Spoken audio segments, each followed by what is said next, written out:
सबसे पहले इस चैप्टर में आपको देखिए बेसिक तो पता ही होगा कि डिस्टेंस क्या होता है, डिस्प्लेसमेंट क्या होता है, वेलोसिटी क्या होता है ना। ठीक है। इसमें जहाँ पे दिक्कत आती है वो दिक्कत है आपकी ग्राफ में, है ना। ग्राफ ग्राफ अगर मैं बात करूं तो पहले यूनिफॉर्म वेलोसिटी का, यूनिफॉर्म वेलोसिटी अगर मैं यूनिफॉर्म वेलोसिटी की बात करूं, ठीक है, तो इस केस में वेलोसिटी क्या होती है? कांस्टेंट होती है। क्या होती है?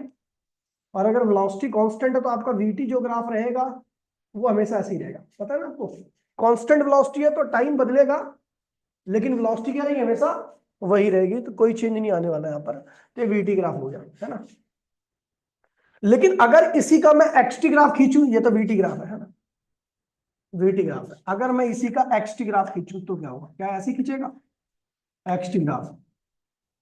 तो आपको पता है वेलोसिटी क्या है आपकी? कांस्टेंट है ना। कांस्टेंट को मैं के लिख दे रहा हूँ, कोई दिक्कत तो नहीं है। अच्छा, वेलोसिटी होती क्या है? डिस्प्लेसमेंट अपॉन में टाइम। ये क्या है? कांस्टेंट है ना। तो डिस्प्लेसमेंट क्या हो गया? कांस्टेंट इनटू में टाइम हो गया, है ना। ठीक है। या अगर मैं इस कांस्टेंट को हटाऊं तो एक्स क्या होगा? टी के क्या होगा? डायरेक्टली आ जाएगा। X is directly equal to T. अब इस केस में जो आपका एक्सटी ग्राफ खींचेगा वो कुछ इस तरीके का खींचेगा। एक्सटी ग्राफ वो आपका कुछ इस तरीके खींचेगा, यूनिफॉर्म वेलोसिटी का। अगर वेलोसिटी यूनिफॉर्म है तो आपका एक्सटी ग्राफ इस तरीके से खींचेगा। ठीक है। अगर मैं इसका स्लोप निकालने जाऊं तो आपको बता दूं कि ये थीटा है, इसी को कहते हैं स्लोप। स्लोप का जो बेस है वो टाइम के पैरेलल है, और स्लोप का जो परपेंडिकुलर है वो एक्स के पैरेलल है। ठीक है। स्लोप होता क्या है तो आपको बता रखा है, मैंने प्रूफ भी करवा रखा है कि स्लोप जो होता है वो टेन थीटा के बराबर होता है। टेन क्या होता है? परपेंडिकुलर में बेस के बराबर होता है। परपेंडिकुलर क्या है यहाँ पर? एक्स है, और बेस क्या है आपका? टी है। और परपेंडिकुलर एक्स यानी डिस्प्लेसमेंट, बेस यानी टी, क्या हुआ? डिस्प्लेसमेंट फॉर्म में टाइम क्या होता है? वेलोसिटी क्या होता है? तो भैया आपका वीटी ग्राफ का जो स्लोप होता है वो हमें क्या देता है? वेलोसिटी देता है। और ये भी पता है कि भैया slope of VT graph is directly equal to velocity है। यानी जिस ग्राफ का स्लोप जितना ज्यादा होगा उसका वेलोसिटी क्या होगी? उतनी ज्यादा होगी। वीटी ग्राफ में जिस ग्राफ का स्लोप जितना ज्यादा होगा उसकी वेलोसिटी उतनी ज्यादा होगी। एग्जांपल के तौर पर यहाँ पर मैं ये आपका एक्स है, ये आपका टी है, और ये दो ग्राफ खींच रहा हूं मैं ना। ये ए है, ये बी है। तो इसमें से किस ग्राफ की वेलोसिटी क्या ज्यादा है? ए की या बी की? ए की ज्यादा, क्योंकि ए का स्लोप क्या है? क्योंकि जिसका स्लोप ज्यादा होगा उसकी वेलोसिटी भी क्या होगी? ज्यादा होगी। तो slope of A is greater than slope of B. So velocity of A is greater than velocity of B. ऐसे क्वेश्चंस भी आते हैं। ठीक है। एक और क्वेश्चन आता है आपका इसी में, ठीक है, कि भैया ये एक्स है, ये टी है, ये 60 डिग्री का एंगल बना रहा है, ये 45 डिग्री का एंगल बना रहा है, ये 45 डिग्री का एंगल बना रहा है। काफी इंपॉर्टेंट क्वेश्चन है। 45 का। तो कह रहा है वी ए अपॉन में वीवी की वैल्यू निकालिए, क्या होगा? वी अपॉन में वीवी की वैल्यू निकालिए। तो आपको पता है वी ए क्या है? Velocity of A. वीबी क्या है? Velocity of B. अच्छा, वी ए किसके बराबर होगा? Slope of A. और वी भी किसके बराबर होगा? स्लोप ऑफ बी के। स्लोप मतलब क्या होता है? Tan theta. क्या होता है? तो इसको मैं क्या लिख दूंगा? ये किसके बराबर होगा? टेन थीटा ए के। और ये किसके बराबर? टेन थीटा बी के। अब टेन थीटा, थीटा ए क्या है? ए का थीटा क्या है भैया? 60 डिग्री का, टेन 60। और ये क्या हुआ? टेन 45। टेन 60 की वैल्यू होती है आपकी क्या होती है? अंडर रूट 3 अपॉन में टू, अंडर रूट 3। ठीक है। अंडर रूट 3 होती है इसकी वैल्यू, अपॉन में 2। ठीक है। अंडर रूट 3 तो होती है केवल। ठीक है। और टेन 45 क्या होता है? 1। तो जो वीबी अपॉन में वी ए का रेशियो है वो क्या आएगा? वी ए अपॉन में वीबी का जो रेशियो आएगा आएगा अंडर रूट 3:1। ये आपका, ये आंसर है। ठीक है। ये इस तरीके के क्वेश्चन यहां से पूछे जा सकते हैं आपके। ठीक है। वीटी ग्राफ पे, यूनिफॉर्म वेलोसिटी पे। ठीक है। अच्छा, अगर मान लीजिए मैं कह दूं कि वेलोसिटी नॉन यूनिफॉर्म है। ठीक है। एक केस और आता है इसमें, if velocity is non uniform, velocity is non uniform, अगर वेलोसिटी नॉन यूनिफॉर्म है। ठीक है। या इसको तो अगले में कर लेंगे, छोड़ो आगे। फिर आता है भैया यूनिफॉर्म एक्सेलरेशन। क्या आता है? Uniform acceleration. अगर मैं यूनिफॉर्म एक्सेलरेशन की बात करूं तो इसका मतलब आपका एक्सेलरेशन क्या है? कांस्टेंट है। क्या है? मतलब k है। एक्सेलरेशन क्या होता है? वेलोसिटी अपॉन में टाइम, कांस्टेंट हो गया। वेलोसिटी इक्वल्स में क्या हुआ, k टाइम्स इंटू में t। कांस्टेंट हटाओगे तो v सारा के क्या आएगा, ठीक आएगा। क्या आएगा? तो अगर आप यहाँ पर vt ग्राफ बनाओगे, क्या बनाओगे, vt ग्राफ, तो v और t के डायरेक्टली, इसका मतलब ग्राफ कैसे आएगा आपका, स्ट्रेट लाइन जाएगा। क्या जाएगा, स्ट्रेट लाइन जाएगा। अच्छा, एक्सटी ग्राफ का एरिया कुछ नहीं देता, इसलिए मैंने वहां पे निकाला भी नहीं एरिया। यहाँ पर दोनों चीज निकालूंगा। ये क्या है, स्लोप। स्लोप आप स्लोप, ये जो लाइन है, ट्रायंगल बनाया मैंने, इसका परपेंडिकुलर वेलोसिटी के पैरेलल है, इसका बेस किसके पैरेलल है, टाइम के पैरेलल है। ये हो गया। तो अगर मैं इसका स्लोप निकालूं, स्लोप, स्लोप बोले तो tan theta, slope of VT graph बोले तो tan थीटा, क्या आएगा, परपेंडिकुलर अपॉन में बेस। परपेंडिकुलर क्या है भैया, वेलोसिटी, बेस क्या है, टाइम। वेलोसिटी अपॉन में टाइम क्या होता है, एक्सेलरेशन। क्या आता है, ये ध्यान रखना, स्लोप ऑफ वीटी ग्राफ क्या देता है आपको, एक्सेलरेशन। क्या देता है, और यहां पर स्लोप जो है, slope of VT graph directly proportional to क्या है भैया, एक्सेलरेशन है। यानी जिसका स्लोप ज्यादा होगा उसका एक्सेलरेशन भी क्या होगा, ज्यादा होगा। तो क्वेश्चन इस तरीके से पूछा जाएगा कि ये आपका वी वेलोसिटी का कोऑर्डिनेट है और ये टाइम का कोऑर्डिनेट है, यहाँ पर ए है और बी है, किसका एक्सेलरेशन ज्यादा होगा, ए का या बी का। वीटी ग्राफ है, वीटी ग्राफ का स्लोप देखना, स्लोप किसका ज्यादा है, ए का, तो acceleration of A is greater than acceleration of B, है ना। कई बार एरिया भी पूछ लिया जाता है, तो area, area of VT graph क्या देता है, एरिया कैसे निकलेगा, यहाँ पर जो स्ट्रक्चर बना वही निकाल दो। स्ट्रक्चर क्या बना है, यहाँ पर ट्राइंगल बना है, ट्राइंगल का एरिया क्या होता है, हाफ बेस इंटू में हाइट। हाफ बेस क्या है भैया, टी, और हाइट क्या है भी, लॉस्ट इंटू में टाइम क्या होता है, डिस्प्लेसमेंट। डिस्प्लेसमेंट का आधा भी क्या होता है, डिस्प्लेसमेंट ही होगा। यानी आपको जब भी वीटी ग्राफ के एरिया के बारे में पूछा जाएगा तो आपको क्या मिलने वाला, आपको डिस्प्लेसमेंट मिलेगा। और एक बार ध्यान देना, area of VT graph, area of VT graph is directly equal to displacement होगा। जितना ज्यादा एरिया होगा उतना ही ज्यादा क्या होगा, डिस्प्लेसमेंट होगा। क्वेश्चन किस तरीके से पूछा जाता है इस पे, तो भैया ये भी है, एटी है, ए बी, किसने, किसका डिस्प्लेसमेंट ज्यादा होगा, ए का या बी का, ए का। रीजन क्या है, क्योंकि जो ट्राइंगल बनेगा ए में ना, जो ट्राइंगल बनने वाला ए में, वो ट्राइंगल बड़ा है, और जो ट्राइंगल बनेगा बी में, वो ट्राइंगल क्या भी है, छोटा है। छोटा ट्राइंगल छोटा एरिया, एरिया इसका जो होगा A1, और इसका एरिया क्या होगा, इसे ए बी कर दो, इसको ए कर दो, तो area of A is greater than area of B, so displacement of A is greater than displacement of B. ठीक है, अब ये क्वेश्चन आ गया। ठीक है, अब इसी को हम जरा एक्सेलरेशन कांस्टेंट है, यूनिफॉर्म, देखिए यूनिफॉर्म एक्सेलरेशन का मतलब होता है कि यूनिफॉर्म एक्सेलरेशन तो यूनिफॉर्म है, लेकिन वेलोसिटी क्या है, नॉन यूनिफॉर्म है। क्योंकि एक्सेलरेशन जब भी होता है जब वेलोसिटी बदलती रहती है, समझ गया। तो एक्सेलरेशन यूनिफॉर्म का मतलब यही होता है। अब देखिए, अगर इसी में मैं देखूं तो एक्सेलरेशन कांस्टेंट का एक्स टी करूंगा, ये क्या था, वी टी, वेलोसिटी टाइम था, वेलोसिटी टाइम था। अब मैं करने आ रहा हूं एक्स टी के बारे में, पोजीशन टाइम ग्राफ। एक्सेलरेशन मेरा क्या है, कांस्टेंट है। एक्सेलरेशन क्या होता है, वेलोसिटी अपॉन में टाइम, वो क्या है, कांस्टेंट। क्या है, वेलोसिटी क्या होती है, डिस्प्लेसमेंट अपॉन में टाइम, अपॉन में टाइम। देखिए वेलोसिटी यहाँ पे मैंने क्या लिख दिया, डिस्प्लेसमेंट अपॉन में टाइम, ये क्या आ गया, कांस्टेंट। ये आएगा एक्स अपॉन में टी स्क्वायर इक्वल्स टू में के, तो एक्स इक्वल्स में क्या, के टी स्क्वायर, यानी X is directly equal to क्या होगा, टी स्क्वायर आ गया। क्या आ गया, यानी अगर आप देखोगे यूनिफॉर्म एक्सेलरेशन के लिए, यूनिफॉर्म यानी एक्सेलरेशन जब आपका कांस्टेंट रहेगा, उस वक्त तो वेलोसिटी क्या होगी, टाइम के डायरेक्टली होगी, लेकिन पोजीशन जो होगी वो टाइम स्क्वायर की डायरेक्टली होगी। तो ग्राफ कैसे खींचेगा इसका, एक्स टी, तो ये ग्राफ ऐसा जाएगा, ऐसा इस तरीके ग्राफ खींचेगा। क्यूब होता तो ये और जाता, है ना। तो भैया अब इस केस में अगर आपको भैया वेलोसिटी, देखिए आपको पता लग गया कि एक्स टी ग्राफ का स्लोप क्या देगा आपको, वेलोसिटी देगा। क्या देगा, अब यहां पर मैं 3 पॉइंट बना रहा हूं, देखिए point number A, point number B, किसकी वेलोसिटी ज्यादा होगी, ए की या बी की। एक्सटी ग्राफ की कौन सी चीज आपको वेलोसिटी देती है, एक्सटी ग्राफ की कौन सी चीज आपको वेलोसिटी देती है, स्लोप। क्या देता है, तो सबसे पहले आप देखिए ये नॉन यूनिफॉर्म ग्राफ है, ग्राफ टेढ़ा है, तो जब ग्राफ टेढ़ा होगा ना तो आप ना स्लोप नहीं लगा सकते, जैसे हर पॉइंट का स्लोप अलग अलग होगा। तो किसी भी पॉइंट पर अगर आपको दिखाना है कि भैया इसका स्लोप क्या है, तो उसके लिए क्या करोगे, उस पॉइंट पर टेंजेंट खींचोगे। क्या करोगे, तो भैया मैं इस पॉइंट पर एक टेंजेंट खींच रहा हूं, ये टेंजेंट खींच दी, ये ए पॉइंट के स्लोप के बारे में बात कर रहा है और ये टेंजेंट बी पॉइंट के स्लोप के बारे में बात कर रहा है। इसका स्लोप कितना है, ए की टेंजेंट का इतना, और बी की टेंजेंट का स्लोप कितना है, इतना। किसका टेंजेंट किसका स्लोप ज्यादा है, ए का या बी का?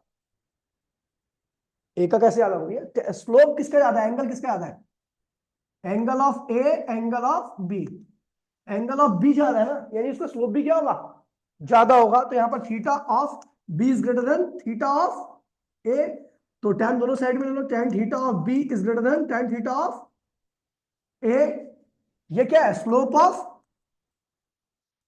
B is greater than slope of A, tan का मतलब स्लोप ही होता है। और जिस वीटी ग्राफ एक्सटी ग्राफ में जिसका स्लोप ज्यादा होगा उसकी वेलोसिटी भी क्या होगी, ज्यादा होगी, और जिसका स्लोप कम होगा उसकी वेलोसिटी क्या होगी, कम होगी। ठीक है, तो ये ग्राफ काफी ज्यादा इंपॉर्टेंट है, बहुत ज्यादा पूछे जाते हैं ऐसे ग्राफ, ठीक है, कंफ्यूज करने के लिए। ठीक है, अब इसमें आते हैं भैया, ठीक है, चलो ज्यादा हाई ऑर्डर की पावर नहीं करते, ठीक है। अब आता है equation of motion, equation of motion. हमें पता है भैया तीन इक्वेशन ऑफ मोशन होती है। पहली क्या होती है, v इक्वल्स टू में u प्लस 8, दूसरी क्या होती है v square minus u square equals to में 2as, ठीक है, और तीसरी क्या होती है s इक्वल्स टू में ut plus half at square. ये तीन इक्वेशन अपने पास है ना। अब इन तीनों को ड्राइव करना है। देखिए प्राइवेट स्कूल में तो कैलकुलस से आती है, गवर्नमेंट स्कूल में सरकारी ग्राफ उससे आती है, ग्राफिकल से। तो मैं दोनों ही करा दे रहा हूँ, आसान चीजें, ठीक है, आ भी गई दोनों से तो कोई कर लेना, ठीक है। देखिए ये जो इक्वेशन वैलिड होती है ना, उस केस में ध्यान रखना एक्सेलरेशन क्या होनी चाहिए, कांस्टेंट। वेरिएबल एक्सेलरेशन के लिए तीनों इक्वेशन वैलिड नहीं है, ठीक है। अगर ये तीनों इक्वेशन आप अप्लाई कर रहे हो तो ये जब भी अप्लाई कर सकते हो जब आपका एक्सेलरेशन क्या हो, कांस्टेंट हो, वेरिएबल के लिए नहीं होगा। ठीक है भैया, तो आपको पता है यहाँ पर क्या हो गया, एक्सेलरेशन क्या होनी चाहिए, कांस्टेंट। क्या होना चाहिए, कांस्टेंट। एक्सेलरेशन का वेलोसिटी अपॉन में टाइम, वो यानी क्या आनी चाहिए, कांस्टेंट। वेलोसिटी इक्वल्स टू में k टाइम्स ऑफ t, तो वेलोसिटी डायरेक्टली इक्वल टू क्या आएगा, t आएगा। यानी ये जो ग्राफ बनने वाला vt ना वो स्ट्रेट लाइन जाएगा। लेकिन एक बात ध्यान रखना, इस जब इक्वेशन ड्राइव करोगे तो आपको यहां से स्टार्ट करना है, यहां से नहीं स्टार्ट करना ग्राफ, यहां से आपको इक्वेशन ड्राइव करते हो ग्राफ नहीं स्टार्ट करना। इसका मतलब ये हो गया कि जीरो टाइम पर हमेशा वेलोसिटी क्या होगी, जीरो ही रहेगी। लेकिन कभी कभार ऐसे भी क्वेश्चंस आते हैं कि जीरो टाइम पर कुछ वेलोसिटी होती है ना। तो अगर जीरो टाइम पर कुछ वेलोसिटी होती है तो इस पॉइंट का मतलब यही है कि टाइम तो जीरो है लेकिन वेलोसिटी जीरो नहीं है। लेकिन इसका मतलब क्या है कि टाइम भी जीरो है और वेलोसिटी भी जीरो है। और कई बार आपको क्वेश्चन में दिखता है कि भैया टाइम तो जीरो है लेकिन वेलोसिटी जीरो नहीं है, इनिशियल वेलोसिटी होती है। इनिशियल वेलोसिटी का मतलब वेलोसिटी है लेकिन टाइम क्या होना चाहिए उस वक्त, जीरो होना चाहिए। ठीक है, तो ये ग्राफ यहां से स्टार्ट होगा। ग्राफ स्ट्रेट लाइन इसलिए गया क्योंकि आप पता है यूनिफॉर्म कांस्टेंट एक्सेलरेशन के लिए कर रहे हो, कांस्टेंट एक्सेलरेशन वेलोसिटी का टाइम के डायरेक्टली होती है, तो वीटी ग्राफ आपका हमेशा ऐसे खींचेगा। ठीक है, अच्छा ये बन गया, ये हो गया स्लोप। क्या हो गया, अच्छा ये इनिशियल वेलोसिटी है और ये क्या है, फाइनल वेलोसिटी है। अच्छा यहां से यहां तक की माप कितनी है, u, और यहां से यहां तक की माप कितनी है, v। तो यहां से यहां तक की माप कितनी होगी, v माइनस u होगी ना।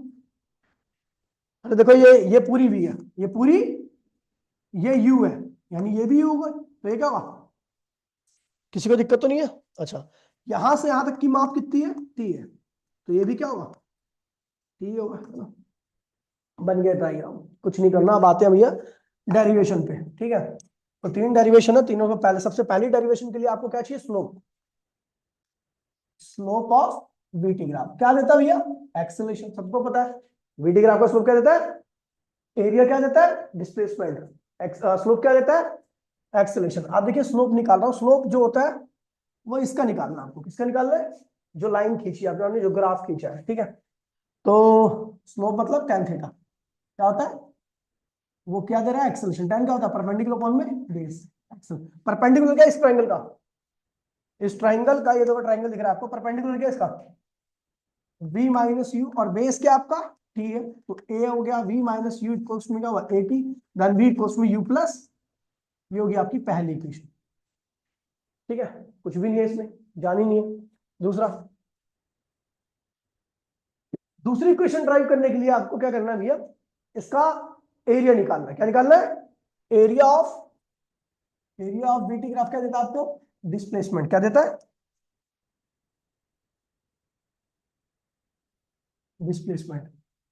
ठीक है, अब देखिए यहाँ पर एरिया क्या क्या बना है, एक एरिया A1 ये रहा और एरिया A2 ये रहा, यानी दोनों एरिया को जोड़ दो, A1 प्लस A1 क्या है, ट्राइंगल है, A1 क्या है, ट्राइंगल का एरिया सबको पता है हाफ, बेस क्या है ट्राइंगल का T, और हाइट क्या है V माइनस U है ना, और A2 क्या है, रेक्टेंगल है, रेक्टेंगल की लंबाई गुणे में चौड़ाई, लंबाई कितनी है इसकी, लंबाई कितनी है U, चौड़ाई कितनी है UT। ठीक है, अच्छा अगर मैं ये प्लस नहीं है टाइम है, ठीक है, अच्छा आपको पता है फर्स्ट इक्वेशन से कि V इक्वल्स में U प्लस AT होता है ना, तो आपको बता दो V माइनस यू किसके बराबर होगा, AT के, तो T की वैल्यू क्या है, V माइनस यू अपॉन में क्या हो जाएगा, अच्छा ये हाँ, एक काम करो ना, V माइनस यू की वैल्यू तो चाहिए देखो, छोड़ दो यहीं पे, V माइनस यू की वैल्यू क्या होगी 80, तो हम क्या लिखेंगे इसको हाफ T और इसको लिखेंगे 80 प्लस UT। ठीक है, तो ये हो जाएगा आपका half AT square plus UT, तो ये हो जाएगा आपका S इक्वल्स टू में UT plus half AT square. ठीक है, ये हो गया आपका दूसरी इक्वेशन आ गई। तीसरी इक्वेशन के लिए एरिया ऑफ ट्रेपीजियम, ट्रेपीजियम वो भी क्या देगा आपको, डिस्प्लेसमेंट देगा। अब ट्रेपीजियम कैसे कहेंगे, ट्रेपीजियम की अगर मैं खासियत बताऊं तो दो साइड क्या होती है पैरेलल, तो इसकी दो साइड क्या है, ये पैरेलल है, और दो साइड क्या होती है नॉन पैरेलल, क्या होती है, तो ट्रेपीजियम होगा, ट्रेपीजियम के लिए क्या होता है, half sum of the parallel side, जो पैरेलल साइड है उनका सम इनटू में उनके बीच की परपेंडिकुलर दूरी, एस इक्वल्स टू में sum of parallel side into में perpendicular, sum of parallel side into में परपेंडिकुलर, तो एस इक्वल्स टू में हाफ, पैरेलल साइड क्या है पहली यू और दूसरी क्या है, तो ये यू है और दूसरी क्या है, पैरेलल साइड का सम क्या होगा v प्लस यू, और उनके बीच में दूरी कितनी है, इसके और इसके बीच में दूरी कितनी है, ठीक है। अच्छा अगर मैं आपको पहले मैंने बता रखा है v माइनस यू इक्वल्स में क्या है 80, तो t की वैल्यू क्या होगी v माइनस यू अपॉन में a, ये हो गया, तो यहां पर हमने क्या किया, s इक्वल्स टू में half v plus you into में ये क्या हुआ v माइनस यू अपॉन में क्या हो गया a। ठीक है, तो ये s इक्वल्स टू में एक ब्रैकेट में a प्लस बी, एक ब्रैकेट में a माइनस बी, क्या हुआ v स्क्वायर माइनस अपॉन में 2 है, तो v square minus U square equals to में 2a, ये होगी आपकी थर्ड इक्वेशन। तीनों इक्वेशन हमने ड्राइव कर ली, यही तीन इक्वेशन आपको ड्राइव करने के लिए आती है। ठीक है, फटाफट एक काम करो, कॉपी में जल्दी से करो इसको ग्राफिकल से, ठीक है, तो कैलकुलस से भी देख लेते हैं। ठीक है, कैलकुलस, ठीक है, कैलकुलस में आपको कुछ रिलेशन पता होना चाहिए, जैसे पहली इक्वेशन ड्राइव करने के लिए आपको वीटी रिलेशन पता होना चाहिए, वेलोसिटी टाइम रिलेशन, वेलोसिटी और टाइम का रिलेशन क्या होता है, एक तो डिस्प्लेसमेंट होता है और एक होता है एक्सेलरेशन। ठीक है, दूसरा एक्सटी रिलेशन पता होना चाहिए डिस्प्लेसमेंट टाइम का, एक तो होता है वेलोसिटी, वेलोसिटी होता है, दूसरा तो रिलेशन नहीं होता वीटी का एक्सटी का। ठीक है, और तीसरा आपको वी एक्स रिलेशन पता होना चाहिए। अब ये रिलेशन तो भैया मुझे भी नहीं पता इसको क्या कहते हैं, बाकी वेलोसिटी ग्रेडियंट कहते हैं, लेकिन इसका भी इस्तेमाल नहीं होगा, डायरेक्टली यूज नहीं होगा। अच्छा यहाँ पर कुछ फॉर्मूले यूज होंगे, जैसे आपको पता है वी इक्वल्स में क्या होता है dx अपॉन में dt, तो अगर आपको x निकालना तो क्या करोगे v dt कर दोगे, क्या कर दोगे क्रॉस मल्टीप्लिकेशन कर दोगे। अच्छा, तो अगर आपको x चाहिए तो आप इसको इंटीग्रेट करो v dt। अच्छा ये जो फाइनल वेलोसिटी होती है, आपको बता दूं फाइनल वेलोसिटी ये क्या होती है, वेरिएबल होती है। क्या होती है, क्यों वेरिएबल होती है, क्योंकि अलग अलग टाइम पे अलग अलग फाइनल वेलोसिटी होगी। ठीक है, तो इसलिए फाइनल वेलोसिटी हमेशा क्या होती है, वेरिएबल होती है, अलग अलग टाइम अलग अलग फाइनल वेलोसिटी। अगर एक्सेलरेटेड मोशन है तो, अगर बॉडी के अंदर लगातार एक्सेलरेशन हो रहा है तो इसका मतलब हर टाइम पे आपकी वेलोसिटी होगी बदलती रहेगी, तो फाइनल वेलोसिटी कभी कांस्टेंट नहीं रहती, बदलती रहती है। अच्छा यूनिशियल वेलोसिटी क्या होती है, कांस्टेंट होती है। क्या होती है, अगर मैं बोल दूं स्टार्टिंग में जीरो टाइम पर इतनी वेलोसिटी थी, तो कहीं भी चले आओगे जीरो टाइम पर आपकी वेलोसिटी उतनी ही बतानी पड़ेगी, इसलिए इनिशियल वेलोसिटी में से क्या होती है कांस्टेंट होती है। और ये जो इक्वेशन हम कर रहे हैं उसमें एक्सेलरेशन भी क्या होगा आपका कांस्टेंट ही होगा, क्या होगा। ठीक है भैया, तो अगर फाइनल वेलोसिटी आपकी वेरिएबल है तो इसको इंटीग्रेशन के अंदर ही रखना है आपको। ठीक है, और यहाँ पर लिमिट लेनी है x1 और यहाँ पे लेनी है x2, यहाँ पर लिमिट लेनी है v1 और यहाँ पे लेनी है v2, एक फॉर्मूला ये बन जाता है आपका। ठीक है, x निकालने का। दूसरा फॉर्मूला है आपका आपको पता है एक्सेलरेशन क्या होता है, डीवी अपॉन में dt। तो डीवी क्या होगा, ए dt होगा। ठीक है, आपको v चाहिए, क्या चाहिए, इंटीग्रेट कर दो डीवी, एक्सेलरेशन कांस्टेंट बाहर निकाल दो dt। और ये क्या हुआ यहाँ पर आपको v1 v2 यानी इनिशियल वेलोसिटी और यहाँ पर फाइनल वेलोसिटी, और यहाँ पर क्या हुआ इनिशियल टाइम और यहाँ पर फाइनल टाइम। अच्छा यहाँ पर भी t1 t2 आएगा क्योंकि टाइम को इंटीग्रेट कर रहा हूँ ना मैं। ये क्या वी dt t1, यहाँ पे क्या है t2, initial time final time. ठीक है, initial distance final distance, initial velocity final velocity. ठीक है, तो ये फॉर्मूले बने जिसकी सहायता से हम यहाँ पर करने वाले हैं। ठीक है, अब देखिए पहला वीटी रिलेशन चाहिए हमें, क्या चाहिए, पहली क्वेश्चन हम वीटी रिलेशन से करेंगे, लेकिन आपको बता दूं यहाँ पर कौन सा वीटी के दो रिलेशन है, एक तो डिस्प्लेसमेंट आता है और दूसरा एक्सेलरेशन आता है। हमें करना है एक्सेलरेशन वाला, डीवी अपॉन में डीटी। तो डीवी चाहिए तो क्या होगा, ए डी टी होगा, इंटीग्रेटिंग बोथ साइड,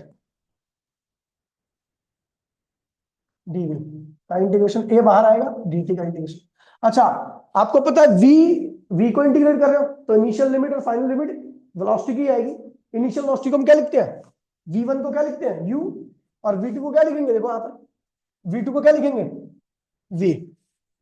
ठीक है, टाइम को t1 को क्या लिखते हैं, जब इनिशियल वेलोसिटी u होती है टाइम क्या होता है 0, और फाइनल वेलोसिटी को v को टाइम जो होगा t होगा। ठीक है, तो dv का इंटीग्रेशन आपको बता दूं जिसको नहीं पता होगा, dx का इंटीग्रेशन क्या होता है, x ही होता है। ठीक है, बस इतना ध्यान रखना।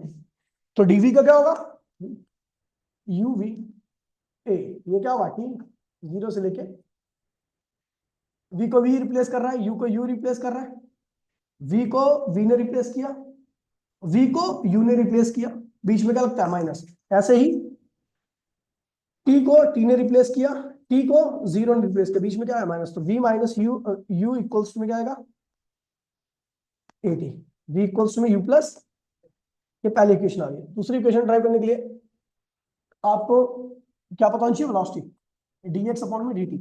अच्छा ये कौन सी वेलोसिटी है, फाइनल, v मतलब फाइनल वेलोसिटी होता है ना, और फाइनल वेलोसिटी कैसी होती है, वेरिएबल होती है। ठीक है, अच्छा v की वैल्यू आपको ऑलरेडी पता है, v क्या होता है, अगर मैं यहाँ पे देखूं तो v क्या होता है, u प्लस एडी के बराबर होता है। क्या होता है, u प्लस एडी के। हेलो, हाँ जी कौन,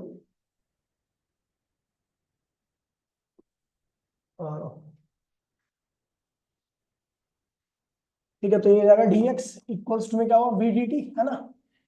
अच्छा पहले एक v की वैल्यू रख दो ना, ये क्या होगा u प्लस एटी बराबर में dx अपॉन में dt। तो dx क्या होगा u dt plus eighty dt। अब dt की मल्टीप्लाई में करो इसमें एक एक करके, तो इंटीग्रेट कर दो dx, u कांस्टेंट है बाहर निकला है dt। ठीक है, dt एक कांस्टेंट है बाहर निकला है कि dt। तो यहाँ पर किसकी लिमिट आएगी, x की। स्टार्टिंग में x क्या था 0, बाद का x क्या हुआ x। यहाँ पर किसकी लिमिट आएगी, टाइम की। स्टार्टिंग का टाइम क्या होता है 0, बाद की क्या होगी, यहाँ पर भी किसकी लिमिट आएगी, टाइम की 0 t। तो सॉल्व करो पूरा, बताओ क्या आंसर है। देखिए dx का x होगा 0 से लेके x, t dt का क्या होगा t 0 से लेके t।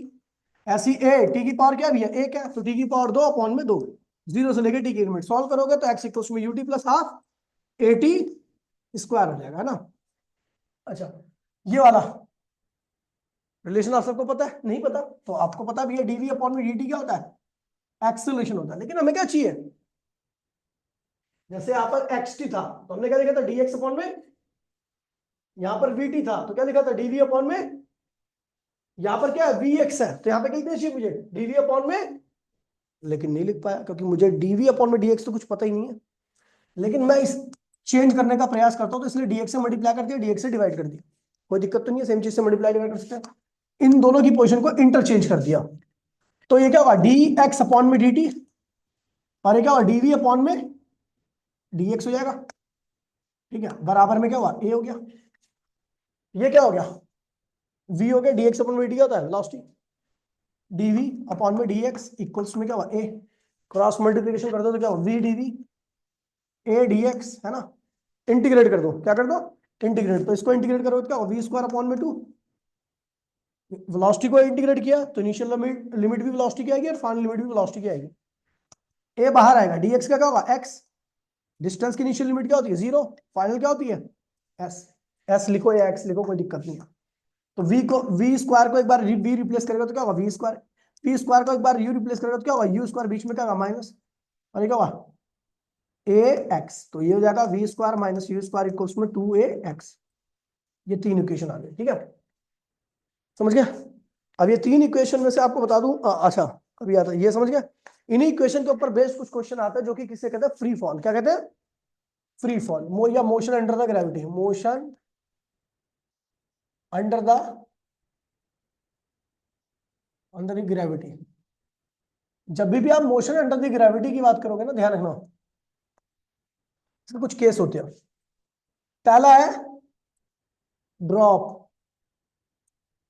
किसी चीज को आप क्या कर रहे हो, ड्रॉप कर रहे हो।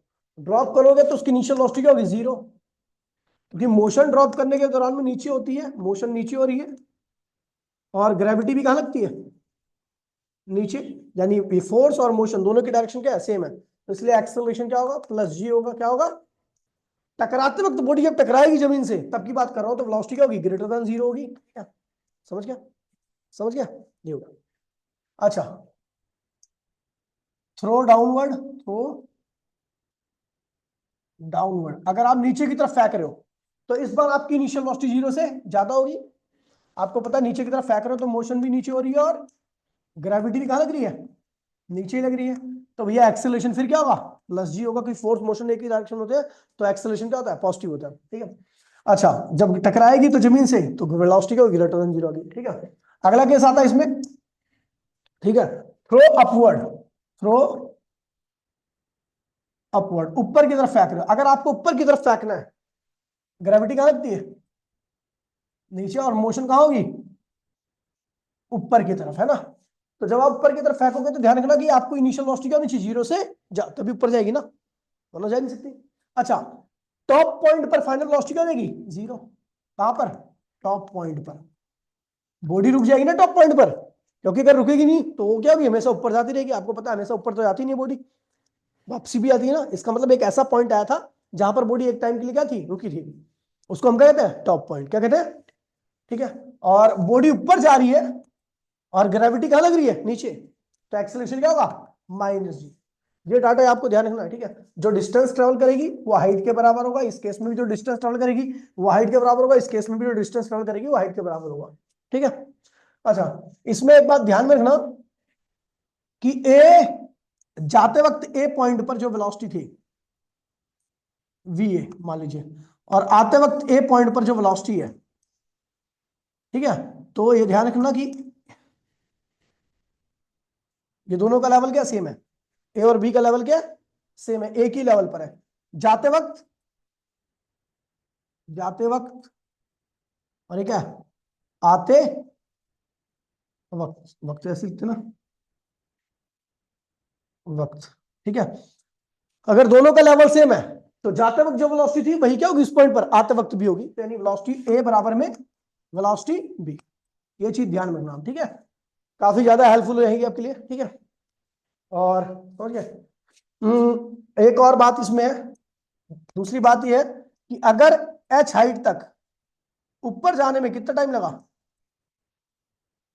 ये ए बी है, ए बी, और फ्री फॉल हो रहा है, क्या हो रहा है, यानी मोशन अंडर द ग्रेविटी हो रही है, ठीक है। तो टाइम जो ए से बी में लगेगा वही टाइम क्या लगेगा, बी से ए में भी लगेगा, सेम टाइम लगेगा। ए से बी में जाने में जो टाइम रहेगा वही क्या रहेगा, बी से ए में आने लगेगा, ठीक है। ये ध्यान रखना। अभी एक दो क्वेश्चन है तो एक बार डायरेक्ट डिस्कस